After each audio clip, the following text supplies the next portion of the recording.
Hey guys, welcome to another episode of the travel series.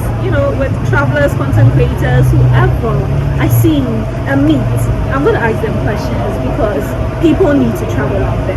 And today I'm the beautiful JASMINE AMA. Hi guys. Please introduce yourself.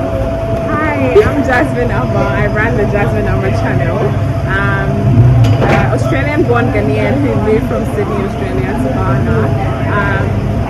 And basically documented my move to Ghana. Now I showcase the Ghanaian culture, small entrepreneurs, small businesses, the local women, local men, basically anything Ghanaian related that you're looking for, you can find on my channel. Okay, so guys, there you have it. Do subscribe to her channel if this is your first time seeing her on here. Okay, so let's get straight into the video. You know the questions I'm going to ask, right?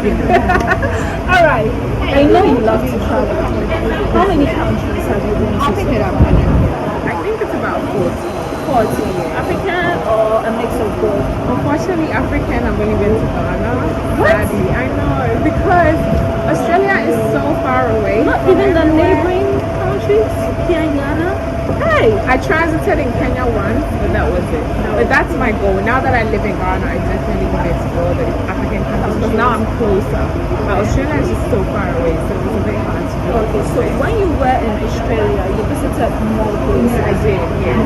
So I would have asked challenges traveling between countries, but can you share a few? Do I have any challenges? Yeah. I'm trying to think. To be honest, I think the little challenge that I had was generally around going to countries where they didn't have much exposure to black people, so they would treat you a little bit differently. It felt like they're wondering why you have an Australian passport even though you're black, little things like that. But other than that, I don't think I had any crazy issue. Okay, that's cool. But in Ghana, with the interviews you're doing and all that, do you travel within the regions? Oh yeah, I do. What are the challenges you face traveling? in Ghana? I think it comes down to people understanding the work that I'm doing. Okay. Even trying to find people that are open to me filming them is very hard. Oh, yeah. You have to do a lot of convincing, this is just something that might support you, maybe able to get people to come and support your business, all that. So I get told no all the time, so that can be a little bit hard. And generally my videos are outside as well, so they're in market areas, they're in areas where people don't necessarily know about social media. So they're like, hey, man, filming me, I don't know, filming me, video for your day, things like that. But I think others too are also getting a hint of it. Others too, when you're approaching it, oh, you're going to do it and get all the money for yourself. Yeah, they're going to help me out, But generally when I film with a particular person for the day, I would always give them something to time. Even though generally they end up getting donations and stuff. Okay, so there you have it. So when you make a video with them, you do a donation attached to it. What motivated that? So that was never really a planned thing, to be honest. It was the purpose of those videos was basically to showcase the other side of Ghana that wasn't on the internet. I didn't feel like people were putting people like that out there. So I wanted to do videos to showcase that, okay, these people are also Ghanaian. There's women that sell wache, there's women that sell both clothes, there's women that do all these things that are not on the internet. So the purpose was to showcase realistic, because I feel like people like that form a bigger population than the affluent people. So I wanted to do videos showcasing that, and then people were watching, they're like, oh my god, this lady's so lovely. She said she needed a stove, how do I help her? And then it became a thing. Nice. Because when I watch your videos, it took my mind back to when I was helping my mom in the shop whilst I was in school. When you're having a bad day, I keep saying just go to the market and just be with one person and you are going to have a good time.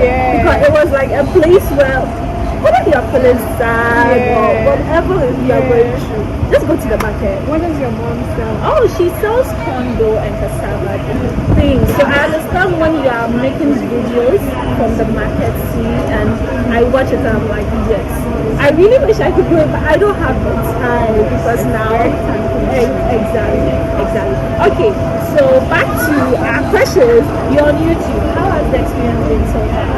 It's been really good. I feel like for me, YouTube is something that even if it wasn't paying me, I'll do it because I just love it. I did it for years without it being my job, you know, before it started becoming my job. So it's just, I love it. So you do it full time? I do it full time. I have a small business on the side where I sell hair care and skincare as well. I've seen the channel to doing so well. I was like, wow, how are you managing the two? I don't upload on the second channel anymore because the first channel. I was asking, how would you balance the two?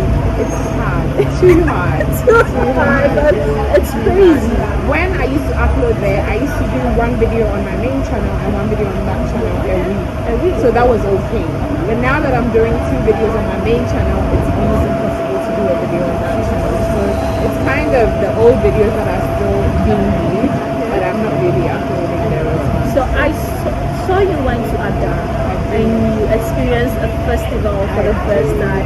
I watched her, I was like, gosh, she doesn't know the excitement in witnessing festivals. Yeah, it was so How fun. was it? Oh, it was amazing. It was my first festival that I went to. I had an amazing time. Like, the people were so lovely, and I just found it so interesting to learn about the culture and the reason behind what they were doing and stuff like that. Like, and the fact that I got to dress up like them, it was amazing. It is what keeps me pushing. It's what keeps me traveling to all these places. It was really good. I was like, even if I'm not able to get content, the fact that I've been able to experience this, That is all that matters. Like I keep saying that all the time. When you experience what people do, you live with the experience and you can share it any day, any time. The video is just to let you know what we have here in Ghana. And if not for COVID, this year would have been packed full of activities. Absolutely. And sorry to say, I don't think I'll still be doing a 9 to 5 job. Oh, really? Yes, because I'm always like on the lookout for new festivals. things. Okay. So because of that, I even created a different channel just to post festival videos over there. Because we have rich culture. We really have rich culture. And I feel like that's why sometimes it can become a problem if the whole picture is not shown. Because if you come and you're just consumed in Accra, you only get to see a particular part of Ghana. You don't get to see the whole much Ghana. of it, much of it at all. So even if you have a week, make sure you experience something. Something cultural. You could easily go to like a village and then like have someone organize like a little village trip where they do the dance and you can join and you can learn about the culture, the food, that kind of thing. Oh, just so you know, in November, now we are opening to festivities since you experienced the Adam. Yes. But then that was like a COVID version, so it wasn't a big. So now they are trying to manage such things. So I'm hoping in November, Anwanga also celebrates the Hotochuchu festival. They don't have specific dates. I just know the first, second week of November. Somewhere there. What is the craziest thing you've ever done on a trip? She's thinking that I can share. I can share on YouTube. What's the craziest thing that I've done? This is hard. I have to think about it. I don't know. Not on the plane, not on the road, not in a bus. Nothing. There's nothing crazy that I can share on YouTube. Oh. So, do you do when you go to Rome, do what the Romans do? Absolutely. What do you do? Well, in terms of even moving here, I feel like I live like a real Ghanaian person, you know what I mean? Which I am, like I think I am. But then, obviously for someone who's lived in a different country for such a long time, you would think that I would expect my life to be the same as it was over there. But like I definitely try to be as Ghanaian as possible because that's what I am. I do watch your nightlife videos.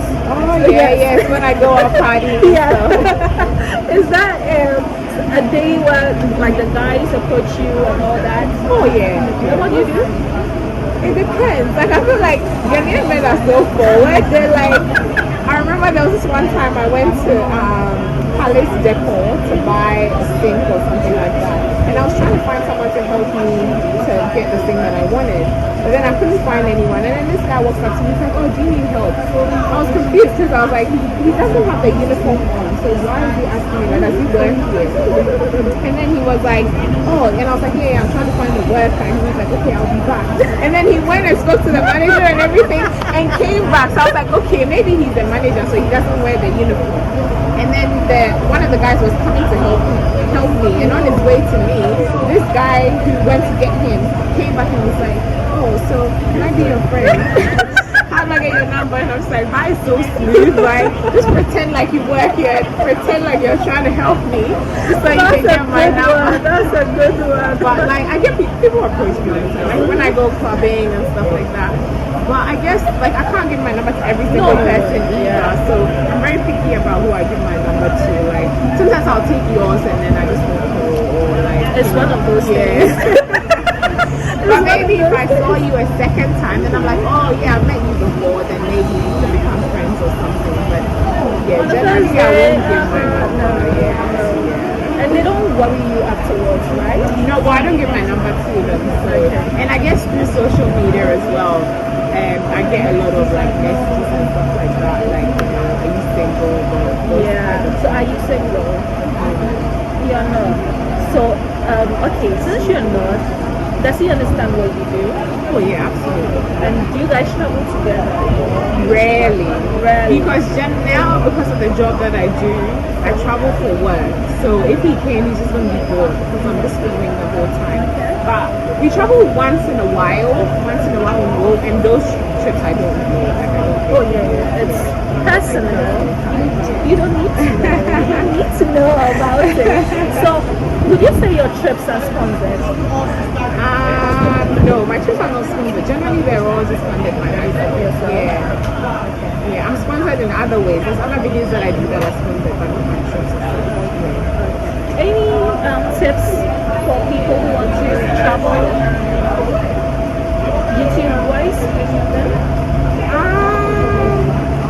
I feel like it doesn't have to be expensive. When you travel, you can find cheap ways to do it. You don't have to stay in a 5-star hotel. Even though you might be a small YouTuber, there's no harm reaching out to hotels and stuff and saying, hey, I create content, like, you know, are you willing to have me for a night so I don't have to pay, and then I can share it on my channel. And then, so those 3 things I think are the main things, because I think people think they need to have a lot of money to be able to travel and create content. And other than that, just be open, be willing to explore and stuff like that, and just have fun with it. So that the views don't come, it's like you still had a good time. You still had a good time. So guys, there you have it. We would end here, but I'm sure another time when we meet up, we're going to continue with our chit chat, right? So I'll see you guys. Please don't forget to subscribe to her channel, and if you're new here, please subscribe also. I'll see you guys later. Bye.